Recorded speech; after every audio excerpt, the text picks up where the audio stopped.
আসসালামু আলাইকুম। যেকোনো পরীক্ষাতেই টেন্স থেকে প্রশ্ন আসে। আজকের এই ভিডিওতে আমরা প্রেজেন্ট পারফেক্ট টেন্স নিয়ে আলোচনা করব। শুরু থেকে শেষ পর্যন্ত দেখব, তাহলে প্রেজেন্ট পারফেক্ট টেন্স আইডেন্টিফিকেশনে আর কখনই কোনো ভুল হবে না।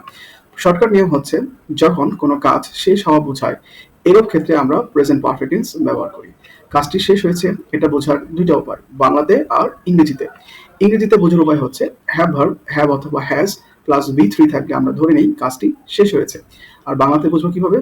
আছি বা এছে এইরকম শব্দ থাকবে, যেমন করেছি, খেয়েছি, গিয়েছি। এই যে ছি এই শব্দটা থাকা মানে হচ্ছে প্রেজেন্ট পারফেক্ট টেন্স।